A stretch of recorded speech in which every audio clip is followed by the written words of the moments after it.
Hello అండి. I'm doctor Suma Sandhyala, consultant plastic and cosmetic surgeon, Apollo Jubilee Hills. So, ఈరోజు tummy tuck అంటే ఏంటి? ఎవరిలో చేస్తారు? What are the indications? దానివల్ల ఎలాంటి రిజల్ట్స్ వస్తాయో తెలుసుకుందాం.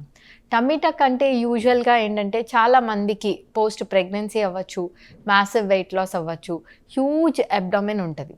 ఎంత ఎక్సర్సైజ్ చేసినా, డైట్ చేసినా ఆ టమ్మీ మాత్రం తగ్గదు. సో, దానిలో మేజర్‌గా మనకేంటంటే మన అంబలికస్ బొడ్డు కింద భాగం చాలా ఎక్కువ అయిపోయి సాగిపోవడం ఒకటి. ఇంకోటి నిల్చున్నప్పుడు అబ్డామెన్ లావుగా కనిపించడం, పడుకుంటే ఫ్లాట్ అయిపోవడం. ఇదొక కండిషన్ ఉండొచ్చు. సో, ఇలాంటి వాళ్ళకేంటంటే దాన్ని డైవారికేషన్ ఆఫ్ రెక్టై అంటారు. మన మజిల్స్ 2 అబ్డామెన్ మధ్యలో ఉన్న మజిల్స్ దగ్గరకు ఉండకుండా సెపరేట్ అవ్వడం వల్ల డ్యూ టు రిపీటెడ్ ప్రెగ్నెన్సీస్ అవ్వచ్చు. దానివల్ల ఆ అబ్డామినల్ డిస్టెన్షన్ వచ్చి మళ్ళీ పడుకున్నప్పుడు అది ఫ్లాట్ అయిపోవడం ఉంటది. సో, ఇలాంటి వాళ్ళలో టమ్మీ టక్ అన్నది చాలా యాప్ట్‌గా ఉంటది. సో, టమ్మీ టక్ ఈ మధ్య కాలంలో మనము 3 కాంపోనెంట్స్‌గా అనుకోవచ్చు. ఒకటి లైపోసక్షన్, ఎక్సెస్ ఫ్యాట్ డిపాజిట్స్ అంటే రెసిస్టెంట్ ఫ్యాట్ ఉన్న చోట్ల లైపోసక్షన్ చేసి ఫ్యాట్ తీసేయడం. రెండోది ఎక్సెస్ స్కిన్ అంటే బొడ్డు కింద భాగంలో ఉన్న స్కిన్ అంతా ఎక్సెస్ స్కిన్ని ఎక్సైజ్ చేయడం. ఇంకోటి ఈ మజిల్ డైవారికేషన్ ఆఫ్ రెక్టైని కూడా రిపేర్ చేయడం. ఈ 3 కలిపితే టమ్మీ టక్ అని ఈ మధ్య కాలంలో చేస్తున్నాము. ఈ టమ్మీ టక్ మనకి కామన్‌గా అనిపించే టర్మ్ మామీ మేకోవర్. దాంట్లో ఒక పార్ట్‌గా టమ్మీ టక్ చేయొచ్చు. టమ్మీ టక్‌తో పాటు ఇంకేమైనా సర్జరీస్ కూడా కలిపితే లైక్ బ్రెస్ట్ సర్జరీస్ అవ్వచ్చు ఆర్ లైపోసక్షన్ వేరియస్ పార్ట్స్‌లో ఆర్మ్స్, థైస్ ఇలాంటివన్నీ కలిపితే దాన్ని మామీ మేకోవర్ అంటారు.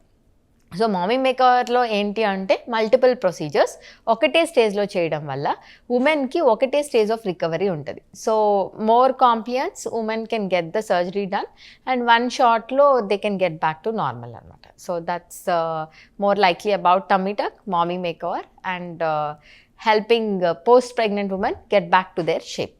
మామూలుగా టమ్మీ టక్ సర్జరీ చేసిన పేషెంట్స్‌కి ఎట్లాంటి జాగ్రత్తలు తీసుకోవాలి అని డౌట్ ఉంటది అందరికీ. టమ్మీ టక్ సర్జరీకి అన్ని సర్జరీస్ లాగే ప్రీ ఆపరేటివ్ ఇన్వెస్టిగేషన్స్ ఉంటాయి. అవన్నీ చేయించుకున్న తర్వాత ఒక పేషెంట్ ఫిట్ అని డిసైడ్ చేసిన తర్వాత సర్జరీకి పోస్ట్ చేస్తాం. సర్జరీ యూజువల్‌గా అయిన తర్వాత అడ్మిషన్ 1 డే అడ్మిషన్ అడుగుతాము. టమ్మీ టక్ ఓవర్ నైట్ ఉంచి నెక్స్ట్ డే డిశ్చార్జ్ చేస్తాం. సో, డిశ్చార్జ్ చేసేటప్పుడు కూడా కొన్ని జాగ్రత్తలు చెప్తాం. లైక్ ఎలా వూండ్ కేర్ తీసుకోవాలి, కంప్రెషన్ గార్మెంట్స్ ఎలా వాడాలి, ఒకవేళ డ్రెయిన్స్ పెడితే దాన్ని ఎలా కేర్ తీసుకోవాలి. సో, మీ డాక్టర్ చెప్పినట్టు అవన్నీ పాటిస్తే చాలా బాగా రికవర్ అవ్వచ్చు. యూజువల్‌గా రికవరీ పీరియడ్ ఒక 2-3 వీక్స్ ఉంటది. ఆ 2-3 వీక్స్‌లో డాక్టర్ విజిట్స్, టాబ్లెట్స్ వేసుకోవడం, ఎలా చెప్తే అలాగా compression garments very important. So, ఈ 2-3 వీక్స్‌లో ఏం డైట్ తీసుకోవచ్చు అన్నది అందరికీ డౌట్ ఉంటది. నార్మల్‌గా సాఫ్ట్ డైట్ మరీ ఎక్కువ కారాలు లేకుండా తీసుకోవడం వల్ల బికాజ్ మల్టిపుల్ టాబ్లెట్స్ వేసుకుంటూ ఉంటాం లైక్ యాంటీబయాటిక్స్. దీనివల్ల కూడా మనకి గ్యాస్ట్రైటిస్ లాంటి ప్రాబ్లమ్స్ ఉంటాయి కాబట్టి కొంచెం కారాలు తక్కువ వేసుకొని ఇంట్లో కుక్ చేసిన ఫుడ్, హెల్దీ డైట్ అంటే మోర్ ఆఫ్ ప్రోటీన్ తీసుకుంటే better. More of protein will help in recovery. So, and adequate hydration, water బాగా తాగడం, ఎప్పుడు హైడ్రేటెడ్గా ఉండడం is very important. So, rest ఎన్ని రోజులు తీసుకోవాలి అన్నది కూడా చాలామందికి డౌట్ ఉంటుంది.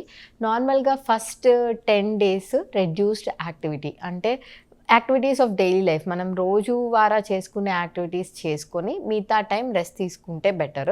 సో, 10 days నుంచి slowly you can get back to your work. నార్మల్గా కొన్ని యాక్టివిటీస్ అలౌ చేస్తాము.